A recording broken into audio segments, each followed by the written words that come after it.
This lesson is called More Area of Regular Polygon, so it's very similar to what we've done previous. But what happened in our previous lesson is that these triangles that were created with the apothem and the radius were all special right triangles. Well, in the rest of these, we're not going to have a special right triangle, so we're going to have to use a trig function to help us find these measurements. So again, this is a side. This segment right here from the apothem goes from the center to the midpoint of a side, and this is the radius, and this would be the center of the polygon.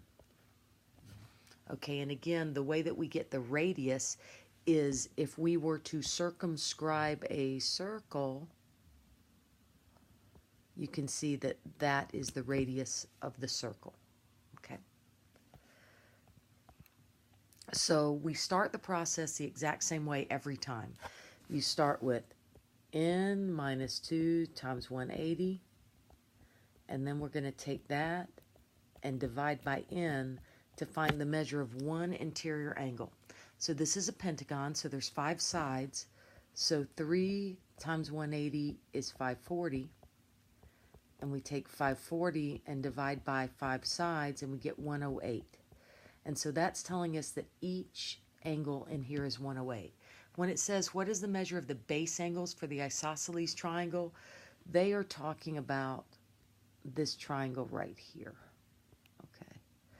So that angle would be 108 divided by 2, because anytime you draw the radius, it cuts the angle in half. So these would both be 54. Now what we're really concerned with is this triangle right here. Okay, so this is going to be the triangle that's going to allow us to find the measure of the apothem right here, which I'm going to call x. All right. So the formula is the area of a regular polygon equals 1/2 AP, where little a is the apothem and P is the perimeter. So this first example here, this one is a octagon. So we have a side, we have a center, we have the apothem, and we have the radius. So each time I'm going to leave it on the picture. Each time I'm going to start like this. N minus 2 times 180 divided by n. So it has 8 sides. So 6 times 180 divided by 8. And you'll get 135. Remember, 135 is each angle. And so you have to take that number and divide by 2 to find this angle right here, which would be 67.5. And then usually I draw it a little bit bigger over here. So 67.5 is here, and then x right there is on the apothem. All right. So that's what we just did. So now we're going to go back and use our trig functions. The sine of an angle is equal to the opposite divided by the hypotenuse. Cosine, adjacent over hypotenuse, and tangent, opposite over adjacent. So you might want to write these down so that you will have them, and then use your calculator, or I did post a table that you could use.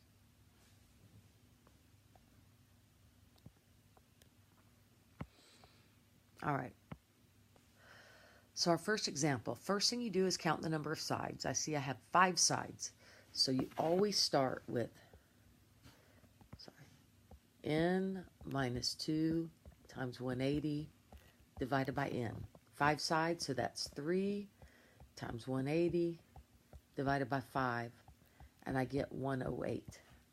So each angle here is 108. When I draw the radius, it cuts that in half and makes that 54.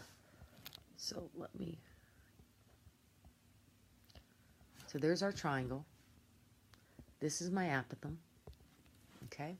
So I need a measurement in the triangle. Well, I have this 12 here, which is the length of each side, and you've got to know that the apothem cuts the side in half. So that is going to make this 6. So here's 6. So now I need to use a trig function to find x. Well, if I'm looking at the angle that's 54 degrees, x is opposite and 6 is adjacent.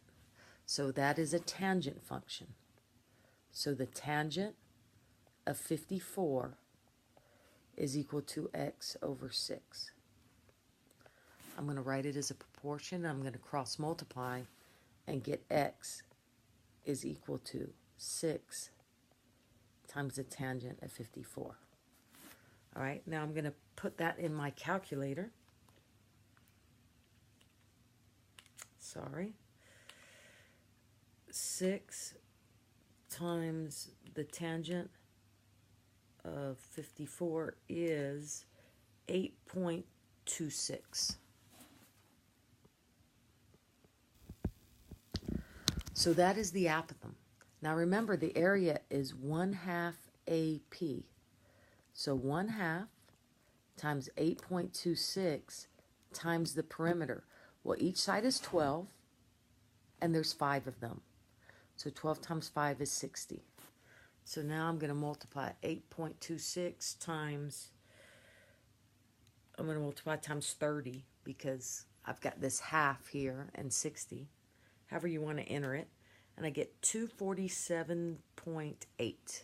Or actually 247.75, which would be 0.8. Okay. All right, lots of steps here. So let's go ahead and look at another one. Let's do the quick check together. Okay, this also is a pentagon, so I already know that this is 54.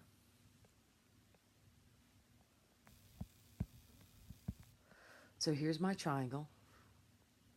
I need my apothem. I'm going to call that x. And each side is 8, so I know that this half a side is 4. Okay, so again, I'm going to use the tangent of 54 is equal to x over 4. If I write that as a proportion, when I cross multiply, I get x equals 4 times the tangent of 54. So I'm going to use my calculator. 4 times the tangent of 54 is 5.5. So x, or the apothem, is 5.5. So now I have 1/2 times 5.5 times the perimeter. Each side is 8, and there's 5 of them, which is 40. So my area is 110.1. All right, let's look at example 2. 1, 2, 3, 4, 5, 6, 7, 8. So we have 8 sides here. And so we need to find this angle. Sorry, this angle. So I'm going to do n minus 2 times 180 divided by n. 8 sides, so that is 6 times 180 divided by 8. So 6 times 180 divided by 8, that's the 135. Now remember, we have to cut that in half with the radius. So that gives us 67.5 right here. So let me just draw that. And there's my apothem that I'm looking for. Now this time the measurement we're given is the hypotenuse. So if I'm looking at the angle that's 67.5, x is across from it or opposite, and 5 is my hypotenuse. So that is going to be sine. So the sine of 67.5 is equal to x over 5. Again, I'm writing it as a proportion. I cross multiply, and I get x is equal to 5 times the sine of 67.5. And I'm going to put that in my calculator.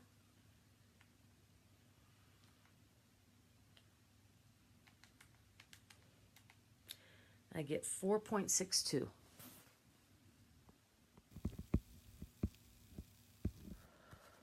So that is my apothem. So 1/2 times 4.62. Now I need the perimeter. Oh, and I don't have that measurement. So we change colors here. We need to realize that we need to find this measurement here. I'm going to call that Y. But remember that that is only half of a side. So we need to find the perimeter of this, and it has 8 sides. So whenever we find this is half of a side, so we can multiply that times 2 to get the whole side, and then multiply that times 8 for the perimeter. Or we can just find Y and multiply by 16, because there's 8 sides and that's only half. All right, so now let's see. That would be cosine. So that is going to be the cosine of 67.5 is equal to Y over 5. So I'm going to cross multiply, and I get Y is equal to 5 times the cosine of 67.5. Put that in my calculator.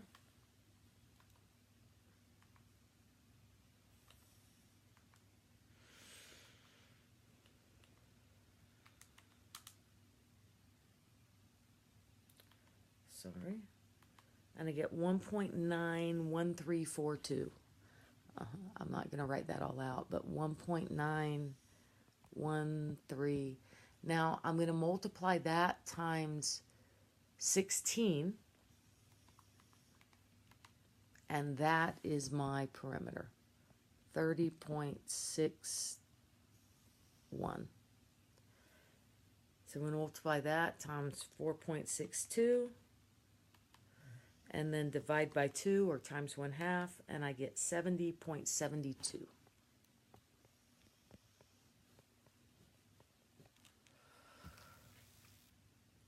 So lots of steps in this one here. So I'm going to scroll, and please try and pause and do the quick check. All right, so pause this if you need to. I'm going to try and finish this video. So we have the apothem is X, the angle is 67.5, and they showed us, let me change colors here, that each side was 9. And so half of 9 is 4.5. So that's how we get our triangle here, and we set up the tangent of 67.5 is equal to X over 4.5. So X was 10.86, so 1/2 AP, 1/2 times 10.86 times the perimeter. Each side is 9, there were 8 sides, and I got the area equal to 391. Now, in example 3, this has 10 sides, so it's the same idea,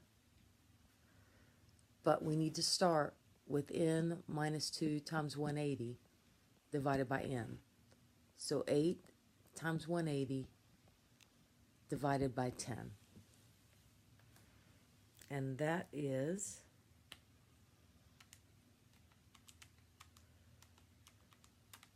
144. So each angle is 144. So when you cut that in half, we get 72. All right, and so now these are done the same way. I'm about to run out of time here, so I'm going to try and finish this one and see if y'all can finish the rest. So we have X, we have 4. Okay, I paused that, but let me walk you through the steps here. And what we have is, here's our triangle. We have base angles of 72, and I need to find X for the apothem, and then I'm going to need to find Y so I can find the perimeter. And remember, Y is only half of a side. So if there are 10 sides, I'm going to multiply Y times 20 to get the perimeter. So I set up my, the sine of 72 is equal to X over 4, and I get X is 3.8. So that is my apothem. And then I use the cosine